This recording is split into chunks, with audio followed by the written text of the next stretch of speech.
I'm Terrence Evans, and I'm going to be your host for this evening. This is the very first Universalword Awards Poetry Competition, and it's here in Surrey, British Columbia.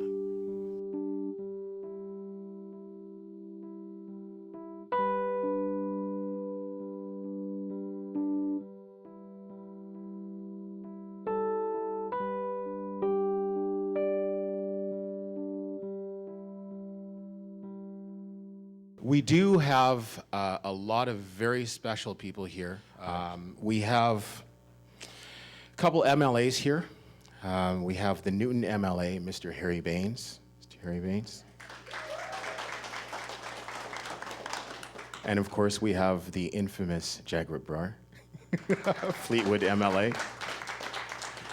They are judges, and they're going to be here for a little bit, and then I understand they have to run off to do something else. We have Dexter Livingston, who's an author. And we have two very, very special people that actually made me go forward with this competition. And that's Michaela and Amanda. They're going to be substituting for a couple people that couldn't make it, and of course, as everything would go in Murphy's Law, a few people are late, so the order of everything is a little bit messed up. But please have patience. And I wanted to talk a little bit about Universalword and actually what it is. Universalword, to myself, has been a journey. It's been a journey for all of my life, and only within the last few years did I actually realize how important the arts were to myself, but more importantly, how important it is to everyone. That's right. Dallas and Emmanuel, and they really came forth on really helping this event to come to fruition. And the journey that we're going to take you on is a journey of everybody's mind. Everybody's mind that has come to put writing to thought, thought to writing, and actually make it come to fruition. So without slowing us down, I am going to actually invite a few people to speak. And now I would actually like to bring forward Van City Gossip Girl, Tia, to give a little speech. First, I'd like to thank Terrence Evans for having the insight and compassion to put this event together. He sees a need in the community and is striving to fill a gap. In tough economic times, the first programs to get cut are the fine arts. When these programs get cut, the outlet for expression shallows, diluting a child's potential to do great things. Today, we are here to celebrate and honor those who are striving to have their voices heard. Thank you as well to all who have come out today to support this project. Now I'd like to call up the Newton MLA, Mr. Baines, to give a little speech. Thank you, Terrence. And I had no intention of making a speech because I don't want to be in between you and beautiful poetry that you're about to witness and enjoy. But I do want to say this thing, Terrence, you and all of the organizers, thank you so much, because I agree that in big political worlds and the governments, this is one area that usually get neglected. But I personally believe that not only it's necessary for us to have a healthy living, to enjoy music and entertainment and arts, but I think it's good economics as well. So I think, this is something that we need to get the message out, and hopefully it's listened to. So thank you for coming, and all of those participants, I especially want to thank them and congratulate them. Win or lose, as far as these numbers are concerned, as far as the judges are concerned, the fact that you participate, you're on the list, you're all winners. So big hand for all of them. Well, thank you, Terrence. I'm very pleased to be here to join all of you for this beautiful Universalword poetry reading. And, thanks for coming, all the people who are here to just listen to it. And of course, my sincere thanks to all the sponsors for this beautiful event. Above all, my thanks to all the participants. I think it's important for them to be not only participate in this one, but this is, in my opinion, poetry is a very powerful tool to make a positive change. So you should be proud of yourself. And with that, thanks once again, and thanks for the opportunity for being part of it. Thank you, Jag. Thank you. We've got one more person to talk, which is Dexter. And as a writer, writing is very important to me. I look to many of the great writers that have inspired us over the ages, and what Jaguar Broad just said is I think is something that maybe most of you missed, but I caught it right on, because that was my punchline, and that is not only is poetry but all literature is a very powerful tool to make a point of change. And to very quickly, there's a couple of historical poetry, if you will, or literature that have made a real change. Before the Civil War in the United States, there was a little novelette written. It was called Uncle Tom's Cabin, and it was discussing about a man's experience as a slave in the South. And this little novelette actually changed the course of history, because Abraham Lincoln, it actually changed his way of thinking. But it was Uncle Tom's Cabin set the resolve of the North. Another bit of literature, everyone has heard of Ernest Hemingway. And he made one statement, just a small statement. He was looking at a mountain range. And he said, "What mysteries lie beyond the ranges?" That's just a sentence. And in reality, that's actually changed history as well. There was a colonel in the British Army. His name was John Blatchford Snell. And he was so moved by that idea, he convinced his leadership to send him on secondment. And he went all over the world to places where people really haven't gone, these pockets of emptiness that nobody really knew anything about. That when you travel, your mind broadens. When your mind broadens, you write. This is an important point. And what I'd like to say to you today is that the universal word is going to grow, because we have people out there. We have a lot of people who are going to be expressing themselves and wanting to express themselves. And if we can't accommodate the 60,000, then maybe we've missed our mark. So what I'm saying is this has got to grow. Thank you. thank you, Mr. Dexter Livingston. All right, so we're about to take you to another place right now. We're going to have Amanda and Michaela come forth and read their poem. Mirror, mirror on the wall, who's the biggest liar of them all? Beauty is an illusion, echoes his murmur in the back of the mind, where the jackhammer of expectations has not yet destroyed. He says, Follow me into the shadows where we sketch in black and white. No, I whisper into the darkness of an utterly starless night. But he grabs my wrist and demands, Don't worry, you'll be safe here. You're always safe here. if the image doesn't matter and the reflection is fake, then tell me why children suffice in the freedom found within a bottle of pills, a loaded gun to their head, or a damned rope around their underdeveloped necks. Tell me, what made you drive us to insanity? I still remember all those Halloweens ago, when I plunged the knife into that pumpkin, destroying, creating, who cares? I was imitating his crooked smile because not all casualties are found in funeral parlors. That was my first portrait. Yet here's a child playing what has become an adult's game. My best weapon, still the papier-mâché rifles made in kindergarten to protect myself from the schoolyard bullies. This is what I know. So my first year of junior high, I graduated to tin can phones tied to dollar store string in which I'd pray into. It didn't take me long to learn God, only answers, seashells.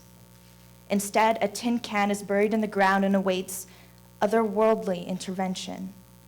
In the meantime, I was doing what I knew, sketching in black and white for $40 a night, a cold pace down a dark street, and just a few tears.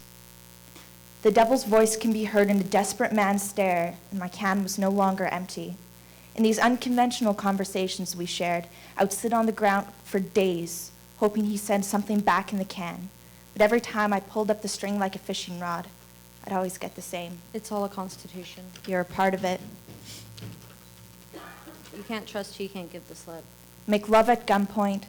Never walk without a knife in your sock. Don't pay the baby boomers. Forgiveness? Can only be bought from gypsies.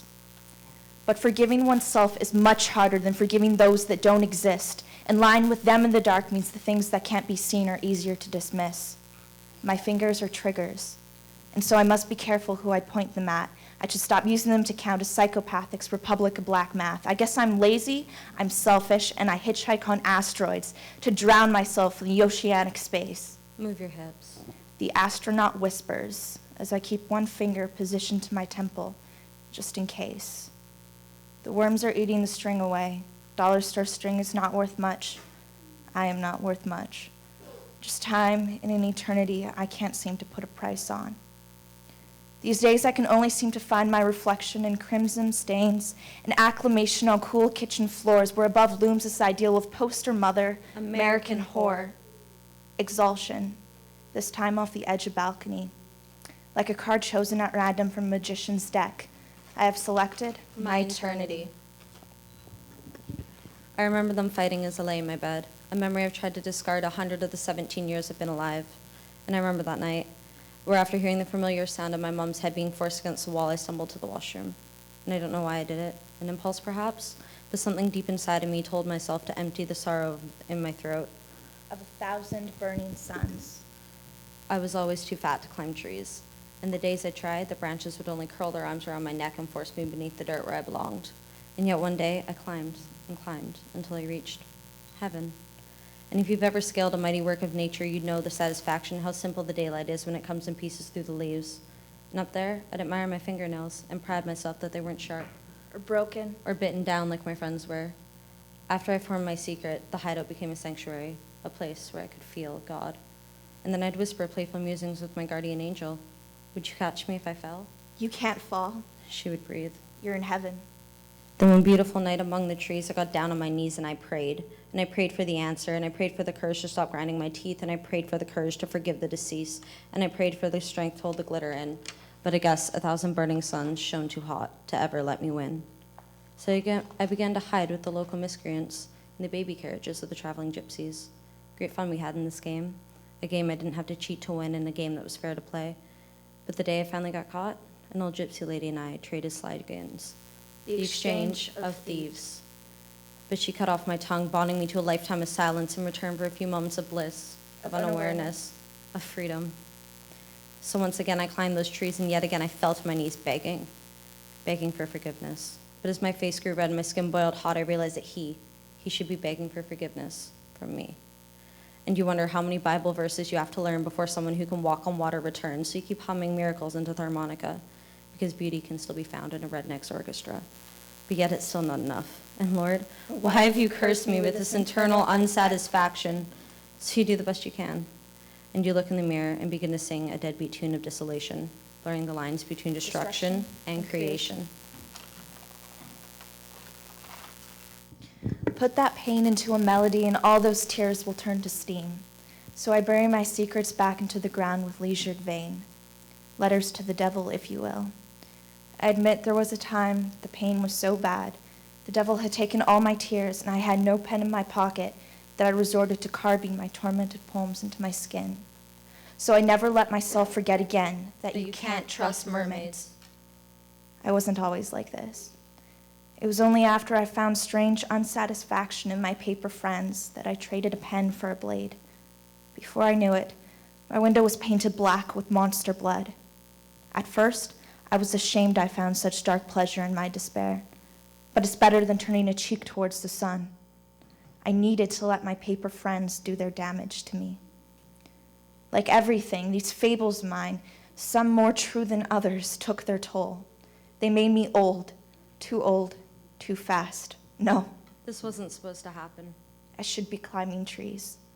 But instead, hunger lingers for the scratch of wet ink against white paper from hell. I try to stop, Try to tell the mermaids they are dragging me to the ocean floor and I can't breathe with all that water in my lungs. The mirror displays the image of ourselves, but it shows us everything we never intended to see. It paints the sounds of which we so undesirably had to hear. You're beautiful, they say. Perfection is of triviality. But we are used and abused by the human advertising machines. Even though they are made of flesh and bones, they work as if they need not to breathe. So we reluctantly become part of the themes on which they place the campaigns of these intoxicating schemes, where we are held captive and dared to dream. The lies pound my ears into my skull, cracking my brain and cutting my mane of which I grew for so long, holding all the secrets behind my name. If perfection is gone with the wind, then answered how the shattered glass stuck in my torn knuckles from the mirror that now aligns the shards along the floor, dressing up the faded wood with glittering remains of self-hatred, seemed to satisfy me. Why did it set me free? I reached For a twinkling shard. Sorry. Art is war, a war over the artist's soul, because he can't write the standardized test where he knows how to hold a paintbrush, not a pen. It's a raging battle picketing against the first saber's arrest, and it's a dereliction of not. I profess, But I confess. it's the metallic happiness shooting through my veins and the liquid smoke taking all the money from my name while the white crystal powder drives me insane. It's an anarchy for every Daria and Jane, every senator's child, your parents' kids and the girls who tape their chest. It's a war over the counselor's internet test that says yes, and you're 94% depressed. A place that's only fascinating the first time you walk down the streets, I guess. And it seems as freedom increases and decreases again, only to leave us where we started, to the beginning of our time, as if we could redo that sacred moment of when our lungs split apart and our first breath fills our desperate souls. We would do everything different.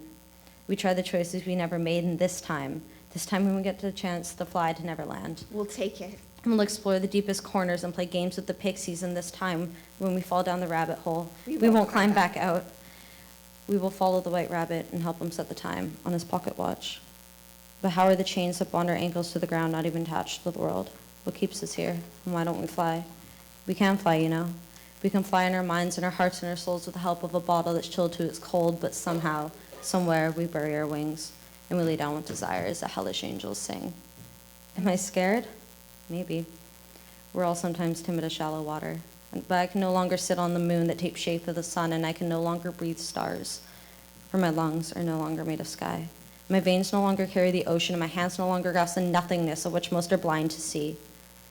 My heart no longer beats a rhythm of 100 planets orbiting around invisible force, a force of which we do not know the realism of its existence. Maybe we do. And in the oceans of our blood, we know all the solutions.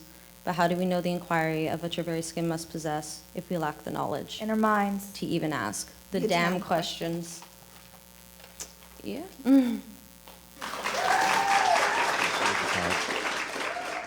We're going to start right now, and we're going to go in age. A very, very special person to me, Takesha Evans. Come on up. She's going to read her poem. How I feel with my dad. My dad is a good dad. He is an awesome dad because he loves me very much. He never lies to me. I love my dad. My dad is a strong man. My dad is an awesome dad to me and my brother. My dad is a handsome man. He is a loving and caring dad. He always tells me the truth to me. My dad is the best thing that has ever happened to me. My dad is my best friend. My dad is the smartest person I know. My dad always makes me feel safe and happy.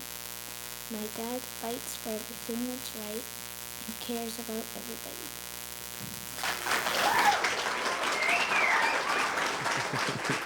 Good job. So we have now, I guess it would be Amanda and Michaela reading for Jasmine's. Hi again. This is by Jasmine, and it's called Her Story. So bright, even brighter than the morning light. They judge, they laugh, they bully. They don't know her deep sorrows fully. Judged or not, her story was unknown. When she arrived from her death, her story was untold.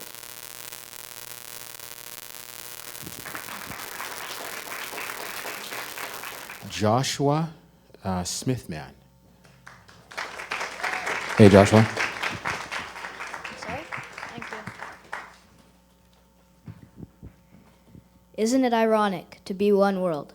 Same time, same planet, and yet we drive our cars to the gym to run on a treadmill while others run for their lives to avoid being killed.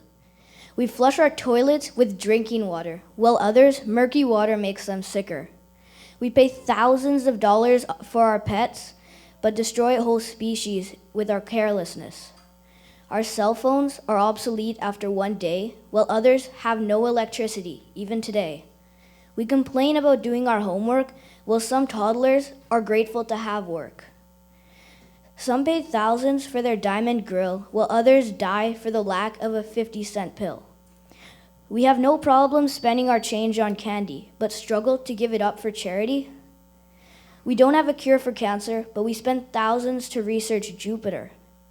5-bedroom, 4-bath is a home for an average family, but in Mumbai, they're lucky to get 20 feet. Violent video games are entertaining, but for others, real bullets are threatening. We'll spend thousands on designer clothes made by poor children without hope. To get our oil fix, we ignore wars, trading lives for the luxury cars we adore. We'll eat till we're obese, while others will starve in the land of need. Same time, same planet. Lots of work needed to be one world yet. And so he's 12 years old, and he's from Riverdale Elementary, and that came to us via the Arts Council of Surrey. Next, we have Sophie Mishi Thwats, 16 years old. 1,118 days where they can stuff as much useless information down your throat and in through your ears as they can manage. If you thought long division was hard, just wait until they incorporate a couple letters and the square root of pi. But don't worry, they'll be sure to tell you you're wasting your potential and you could be something if you only applied yourself. No matter how hard you're trying or how much of your time you spend on homework, you miss one day, one class, one assignment, and they'll be on your back. Sit down, shut up. Don't like the assignment? Too bad. Think your paper was worth more than the 60% it got? That's funny. Should have put more effort in it. Researched a little better. Expanded your ideas. Think you've got something to say about how they're running your school? Make sure you talk quietly. Wouldn't want to be heard by anybody who thought you had a point. A trip to the principal's office is just down the hall and to the right, 37 steps. And you know as well as anybody, the chairs in there are deceptively soft. The cushions will lull you into a false sense of security, and the lady at the front desk will smile at you, not daring to ask what you've done this time. How many times have you been reminded that principal is spelled principal? He's your pal. Bullshit. In his office, the seats aren't even remotely soft. And to begin, there's sure to be a stare down of sorts. He might slowly shake his head from side to side, as if trying to pinpoint the annoying screeching he hears. There isn't one, though. It's purely his frustration.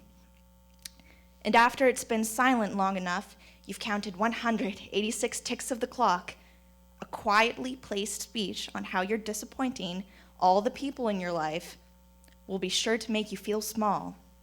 Later, when you're home, you'll be full of indignation, but in this moment, you can't help but agree. Your opinion is worth shit all. You're 1 in 7 billion. That's a number so large you can't even begin to fathom the pure impossibility of it. Think you're unique? So does the rest of this planet. You might be told you're a genius, you're going places, you can make a difference. Don't kid yourself. You're not even as large as a needle in a haystack. You're more of a grain of sand on some beach somewhere that doesn't even have a name, indistinguishable from every other granule. What if the sit-down, shut-up academy works, you say? Now you've been equipped with enough information on totally unrelatable subjects. You think you're ready to face anything? Be my guest.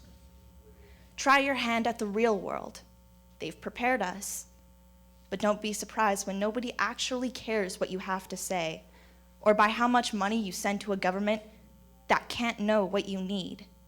What's personal planning in grade 10 supposed to teach you? How to write a check, pay your bills, make smart decisions?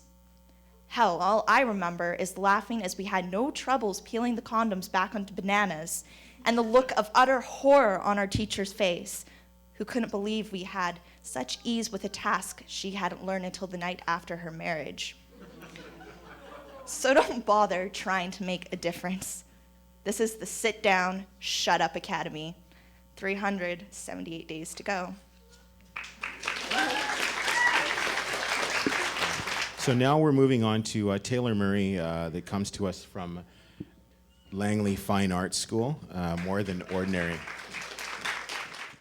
We are more than common doers and takers. We are watchers and makers. We express emotions long forgotten in words scarcely spoken because we need to. We scream of broken hearts and empty promises until our dry throats are raw from the effort of forcing the ghosts of our hearts into words to be written. And so we swallow the silence like honey to soothe the inflammation, and we fuel our rebellion with paper and pen. Our skin is pocket-marked and scarred by the chances that we've taken, and our hearts by the ones that we've backed away from. We are not calm or collected, we are a collage of the changes that we want to make and our love for things as they are in imperfection. We tell of our highest moments and our furthest falls. We cry out to warn the world of volcanic emotion nestled in complacent disposition. Our lungs ache with the understanding that we fight for and the wisdom that we possess constantly doing battle through our bloodstreams. We are more than ordinary yes-sayers and followers. We are the unsettlers of the apathetic masses. We are writers.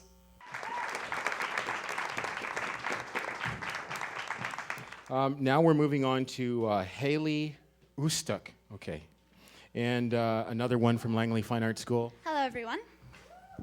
Tonight I will be reciting my piece, Alice Fell. And yeah. Langley Fine Arts students, can I get a curtain, please? 3, 2, 1, curtain! Alice fell. She fell through the rabbit hole. She fell through layers of gritty soil and oozing underground streams. She fell. She screamed.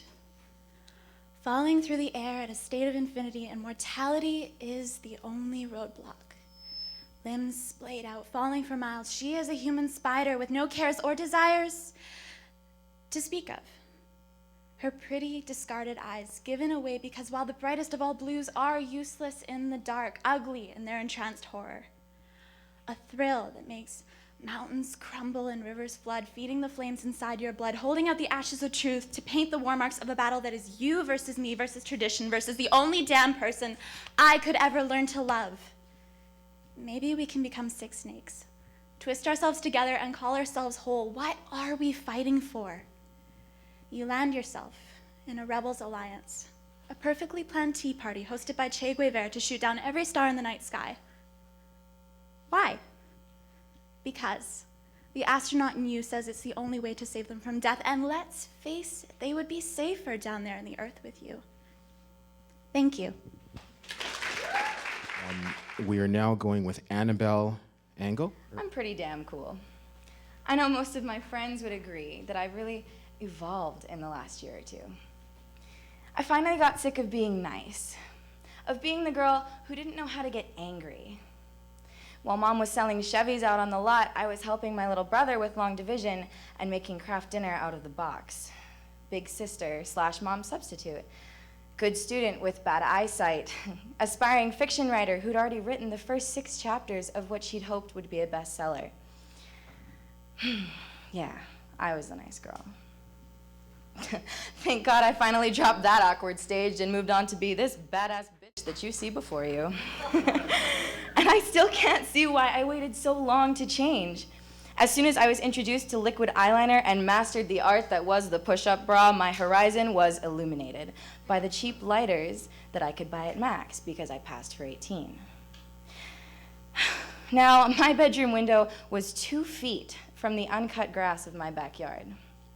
It wasn't until I noticed this that I realized that living in a 2-bedroom basement suite with dark walls and stiff carpets, 1 bathroom and no microwave, and certainly no dishwasher because I was the dishwasher, really didn't seem that embarrassing at all. It took me 13 seconds every time. 13 seconds to silently slither from beneath my covers and out onto the sill of that window. Out onto the home stretch, the empty roads with no muffler, bass vibrating windows, and that sweet inhale of dead brain cells and the stupid shit that they'd come up with to try and lure me into the back seat. It's just a shame that I always had a hard time remembering what song we were listening to. But I remember the feeling. Whether I was tipsy, tanked, smashed, stoned, plastered by something I couldn't pronounce, or pasty tongue and lip that kept reminding me that I was pretty damn hungry, I remember feeling high. High off of what we smoked with God through the only Bible paper we could get our hands on to take the hit we'd been waiting for all week, or all day, or for the last 15 minutes. I was high off the freedom I'd never felt. Skid, anarchist, rebel, wild child, with lips curling into the smile that laughed at my mother for being so oblivious. She'd never understand what it was like to be cool. You wouldn't understand unless you were cool. Because being cool didn't include those first 6 chapters. In fact, I've kicked more ass in the last 11 months than I've kissed in 16 years. You had to have an answer to no one state of mind. Skip class, smoke weed, drink until you puke, aim so it didn't land on your boyfriend, but only after you've handed your body to him. And if you did, you're a slut. If you didn't, you're a freeze. Deuce a cigarette in the master bedroom, steal whoever's diamond earrings are on the dresser, consume whatever else is handed to you, and watch some girl lose the last fragment of her innocence on a kitchen table. This is what it's like to be cool. But this bad ain't too sure about how bad being a bitch is anymore. That unknown anger consumes you, invades your lungs, nests deep in the hollows of your throat, rotting behind your eyes until you can't see the sun anymore. Midnight speeding tickets in the shotgun of a Chevy, you become encaged in nightlife, confusing dawn with dusk, awakening only with the stars. I miss being the nice girl. I've forgotten her, back with my chapters in the trash and playing mom on weekdays. I just want to remember. I wish I could remember what it's like to get straight A's. Lindsay McPhee. Hi, I'm Lindsay, and this is a piece called Cycles. I am a lover of daisies, simple things, quiet things, and misty windows. I like perfect white petals, round as my words, which are loose as the condensation forming, whose waters drop quiet as my voice, so dense and congregating like the center of that perfect flower. I'm fond of circle-like routines rather than the alternative of 2 halves, so fearful of the ocean, I want to be its waves. It's repetition, another simple cycle, always wanting what I'm afraid of and what's always too perfect to fit into these awkward crooks my body holds. So instead of making it, I mask it, press those flowers to my eyelids and my lips, my cheekbones, my tongue, let them burn their way past scars and rough skin, pool them over my shoulder and down my spine, sewing them with permanence to the places of me I've been bruised. I know I'm covering myself so I can shut my own eyes, making myself blind to will that mist around me, wishing a Holocene dream that I don't have to see, molding cocoons for this body so I don't have to feel so ugly. Ugly and how I will bleed white petals from my fingertips, wilting in winter like all flowers do so naturally. This is only natural, right? I tell myself so and shake anchors from my wrist that want to draw them down to you and walk down beaten routines instead. I collect memories in an ashtray, littered bones of joints and cigarettes spilling out next to pill bottles and crushed cans, an elephant graveyard of scattered friendships, all our lost innocence and sought for social skill and acceptance, so polar to my tattoos of solitude inked with all my longing and regret. It's all so similar to the rush of my pupils greeting sunlight in a gasp oozing black so calm over my irises. I am cycles, a circle, light bringing dark and dark pushing back light. I am day and night, fighting for space in my rib cage, somewhere next to my heart, already swollen with stems and blossoms and tide-like rises, pushing out such wanted reminders of life. And all of it so milky white over my eyes, like misty windows and frosty skies, just leaves me a lover completely alone. Patrick McWilliams. So my piece is loosely based on a day we had to spend with a glass filled with random crap that my teacher found. But apparently it was meaningful, so this is my interpretation. My love, a half-empty cup. Only air remains in the rest of my once full glass as I continue to drink the rest. My thoughts are becoming unclear and my worries pass away like my dead grandmother. Rotten pasta covers a small portion of the dusty wooden floor. Oddly enough, the pasta actually adds to the room. To clarify, my living room is the only thing more dull and lifeless than myself. It sucks. A few pictures hang on the wall of a family that never was, accompanied by a dish of stale sugar cubes on a wooden coffee table that came with the house. The table was tainted with the memory of anyone who'd sat by its side previously. Perhaps tomorrow I'd be able to drag the damn thing out of my apartment. If not, I'll give it a toss out the window. I could use less windows. I try to stand up from my spot in front of the fireplace, but gravity seems to weigh nearly twice as much. For the first time in months, I feel something. This feeling is so horrible, so full of pain and aching. This feeling is beautiful. My arm smashes a corner of the coffee table, my feet kick over ashes and wooden logs in the fireplace, and my mind remains unaware. The glass, once full, shatters upon impact with the hardwood floor. I am now laying in a buffet of ash, fresh blood, and rotten pasta. There's nothing left in this apartment besides my past, or a future that will never amount to anything. I notice the burning log and ashes growing, glistening, spanning light across the room. This light, growing strong, is the first sign of hope my eyes have ever seen. My apartment is coated in warm flames, but all I can do is stare. All I want to do is stare.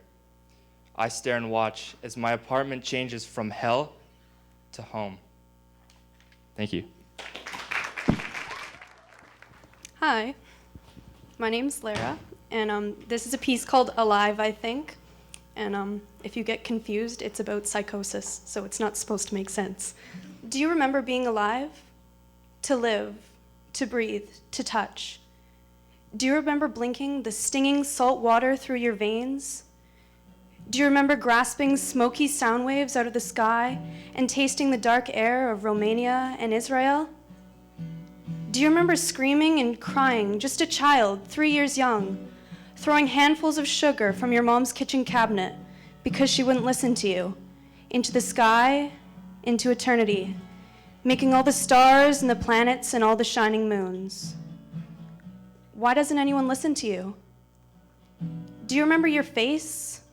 What it looked like, printed in symmetrical perfection all over American 1s and 5s, suppressing youth and corrupting small voices?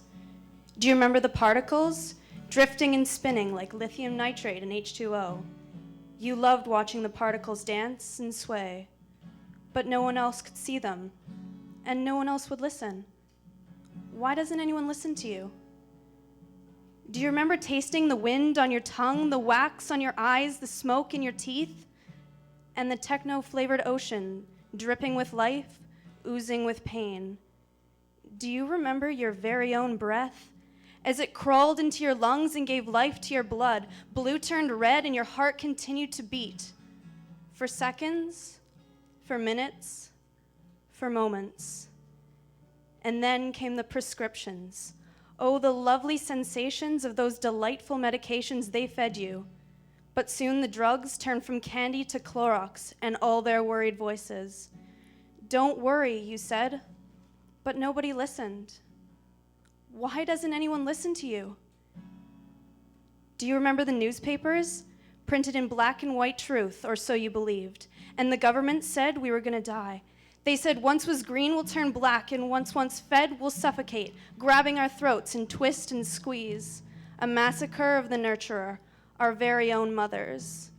And you knew right then you had to kill them all. No one else saw the newspapers, but you did, and you believed them. Why doesn't anyone listen to you? Do you remember them saying you were getting too much? Do you remember all their words? Out of hand, they said, too much to take. Dangerous. So they strapped you down and they took your soul as you ran circles in your head, and you screamed about fate and you screamed about death, but your mother still wouldn't listen. You never meant to hurt.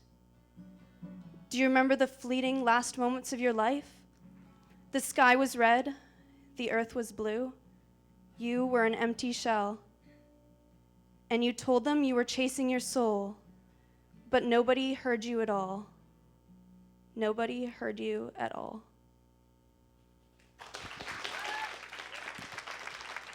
So, Roz, come on down. Okay, I'm Roz Yazdonmer. My piece is called White Calla Lilies. White calla lilies. That's what you gave me when I broke my leg when I was 11. You told me that their home was Africa, just like you. You told me many stories of South Africa, like when your great-grandfather had planted hundreds of different kinds of flowers and watered and tended to them, even though he knew he might not live to see them bloom. You told me about how the impalas kicked up dust as they ran, dancing like the ground was too hot, and how the trees grew to be the size of God. I like to think that the calla lilies you brought me had been planted by your ancestors. That year you helped me into my crutches every day until I didn't need them, and after that you held my hand when I was afraid I would fall. And once I wasn't so afraid, you held on still.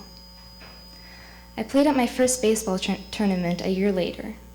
You were there when I slid in on a home run, when I batted the ball out to the field, and when I won my first game. For all those achievements, I received a kiss on the cheek from you. But once, when I slipped on the gravel dirt, embarrassed myself completely, and scratched my face, I received a single calla lily. Slowly, the year I turned 16 came around. I had waited years to be able to show you that I could and would drive. You didn't get mad at me when I drove through the stop sign or when I forgot to turn on my left blinker, when turning the way my parents did. Instead, you sat silently and let me drive. I noticed you'd smile every once in a while, but I didn't ask why. What I did ask was, where to? To which you replied, everywhere. The next day, I rear-ended a car behind a red light. I was scolded for hours, and by the end of the day, was emotionally beaten out of ever wanting to drive again. Feeling dejected, I walked up the stairs to my front porch to see a single calla lily lying before the feet of my front door. Needless to say, I was on the road again within a week. Years have passed. I am now a safe driver, and I no longer play baseball. Today I was with you when the doctor diagnosed you. You did not cry, but I did. We were both silent as I drove you back home. You were looking at me, and it took all my energy to not turn to you, but to keep my eyes on the road. I wanted to say something consoling, but the words would not present themselves. So instead, I walked you to your door, and a kiss on the cheek was our only goodbye. I got back into my car and drove until I was far enough away that you couldn't see me. I then turned off the engine and breathed deeply. Maybe there wasn't anything I could say that would comfort you, but you didn't need words anyway. There was something I could do, though. Tomorrow I will show you my garden for the first time since I turned 11. I've kept every gift from you and replanted it, waiting for the day when you may need a calla lily. So I'm not used to doing any poetry without a curtain, so if you would. 3, 2, 1, curtain! I'm floating on air, well, not air, but snow, and not floating, but laying, so I'm not floating on air. The cold tingles my fingertips, and I welcome the numbness like an old friend, because numb is like liquid sugar. It melts in your mouth, but after so many gulps, you lose your appetite. So I'm floating no longer. You see, I am laying in a bed of diamond dust, cold and frozen under my skin. I reach my arms out as far as I can, and I float. You see, now I'm a handyman, affixing stars to a sheet of black velvet, except I don't know what are stars, what are snowflakes, and what are spots in my vision. So I forget my career as a handyman and I go back to floating because it's the only thing I'm good at.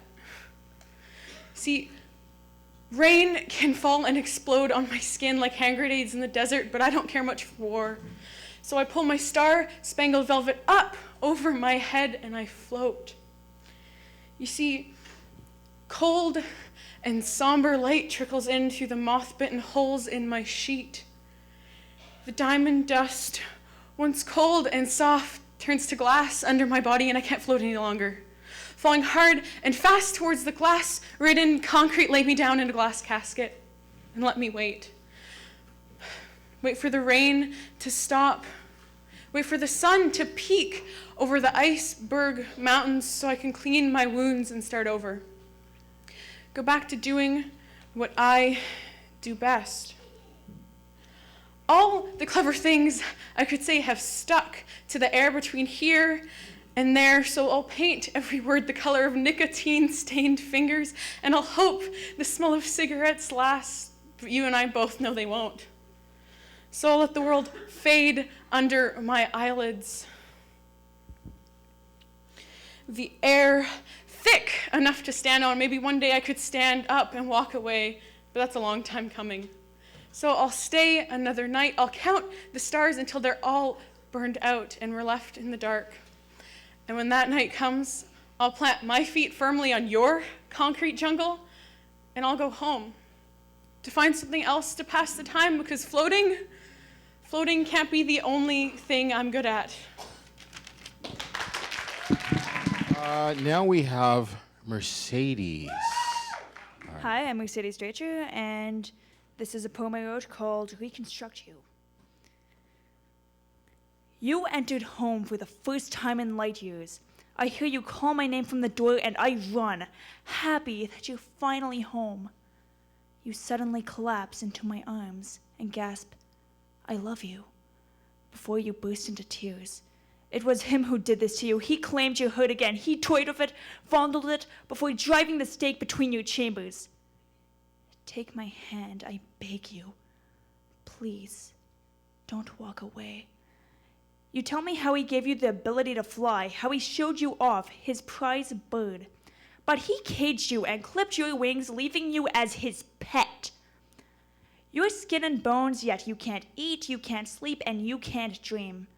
I've seen this too often in my life, a past life which I left behind long ago. Your eyes beg for help, but you deny me that. This blast from the past explains everything, why you had hurt me so, why you're skin and bones, you're an empty shell of your former self, and the pieces from inside you are scattered on the floor. I don't know how to fix them back together. I hold your hand while you cry. He made you this way, but he will not keep you as such. I will be there every step of the way. You say I should go to bed, that you want to be alone. Against my wishes, I obey. I'd reconstruct you, if only you'd let me. Dana, okay, come on up, Dana. You're the next contestant in Universal Word.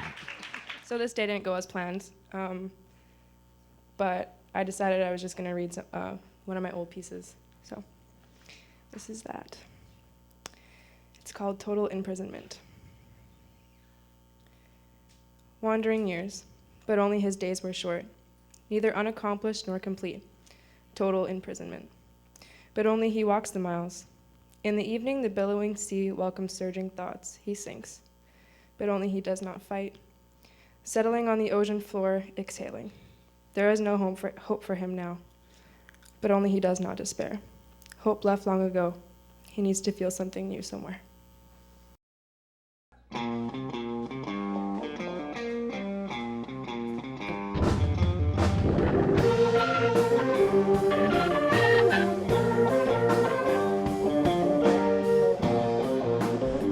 I should have known him. I should have seen. I'll leave it to you to treat me mean. And every promise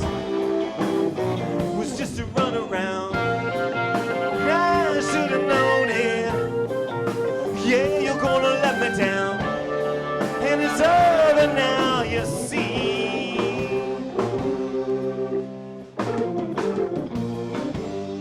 It's the last time you're gonna hurt me.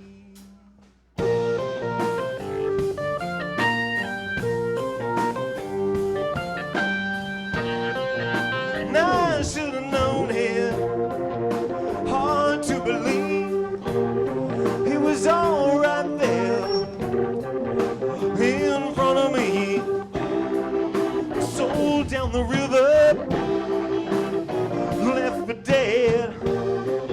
Now you're putting ideas in another man's head, and it's over now, you see.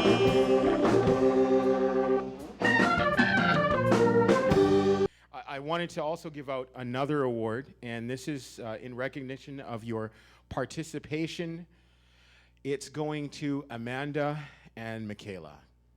Come on up. So from the age range from 9 to 11, which is category 1, we're going to call it, it's called Shining Stars, with points of 299 points based upon, and I didn't go through this with you guys, for a lot of you that don't know, out there, and out here, how we're actually grading the poems. So how we graded it, we did it like this. Title got 10 points. Content, 40 points. Creativity was 20 points. And style was 30 points. So that's how all of these were kind of graded, and that's how we made the decision between, or the judges made the decision between all of the awesome poems. And I should say, I mean, even if you did come up here and you didn't win, which you're all winners anyways, which was said by Jagger Brar and Baines, we're doing this again in April, and it'll be much bigger. So keep going, and thank you for participating. So for the first age group from 9 to 11, we have Takesha Evans. Come on up. Your grand prize, it's $200 to Michael's and a $50 gift certificate to Swiss Chalet.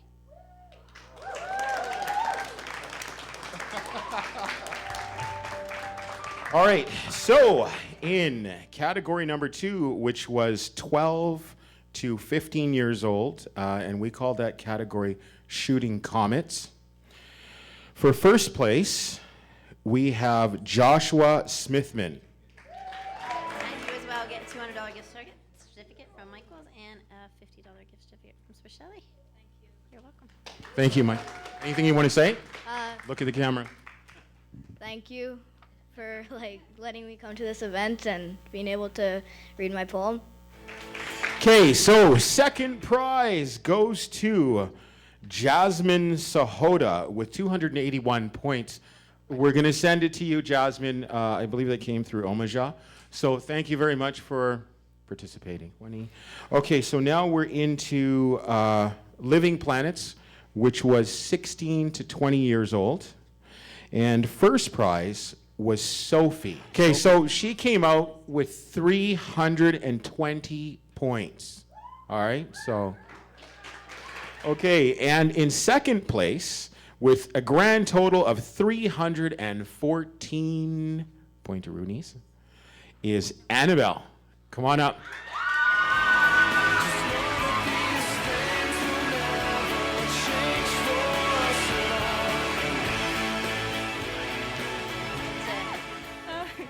Thanks, Mom, for taking me here and for everything.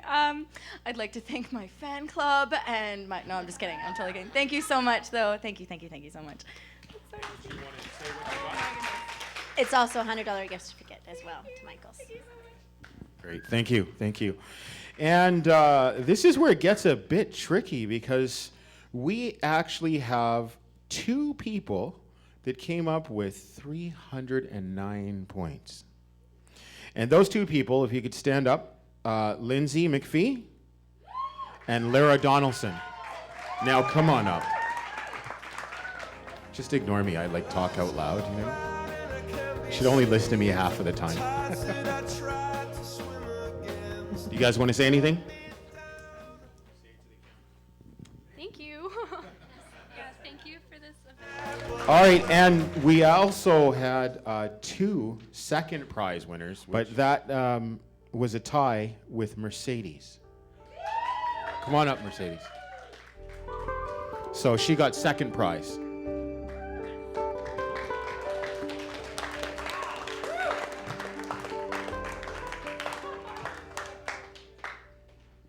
Do you want to say anything? I'd like to thank my mom for pushing me so hard to enter this. My friends who were able to take time out of their day to make it out here tonight, and just everyone here who organized this. And go Arts! Woo! Now, we've got a whole bunch of prizes for, they're certificates, and I'm going to let you give them out, okay? Okay, looking for Haley.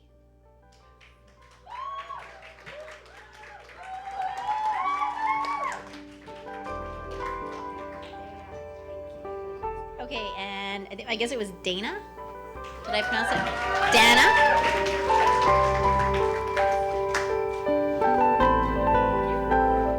And Patrick.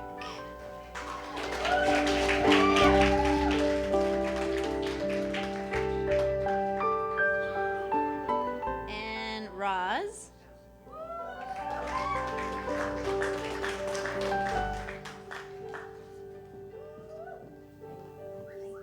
And Taylor.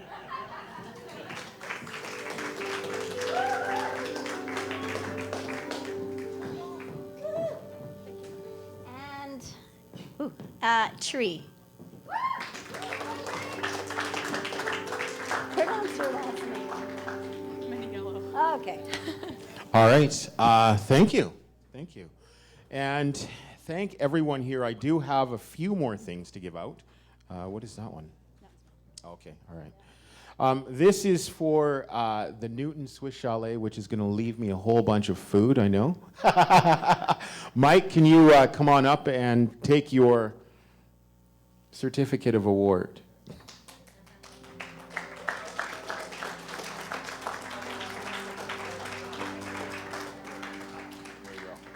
Anything you want to say? I wasn't here for the poetry, but from what I hear, it was amazing. And guys, keep it up. It's very important that you guys keep it up, and you guys are all winners here. Thank you very much. Enjoy. We have one more.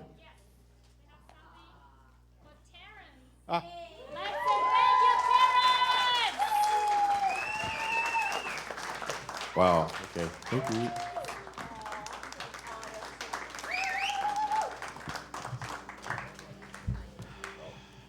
Wow. Okay. I'm lost now. I didn't I didn't expect this. All right, yeah, so I just wanted to close and say that, in such tough economic times, it's really difficult to do the things that really matter. And it's times like this and events like this where family and people and community come together that really makes everything important.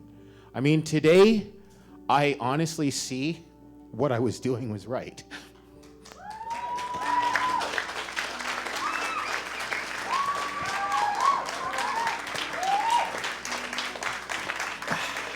So I hope that everything that I do touches all of you in a positive way. And we are going to be doing this again in April. And we also have another competition that we're going to do. It's called Universalword Prisons. And it's literally going to be with prisoners from all over the world, and it'll be webcasted. So thank you for supporting everything that we're doing. And thank you for believing in the dream and in family and community. And that's it. I don't know what else to say.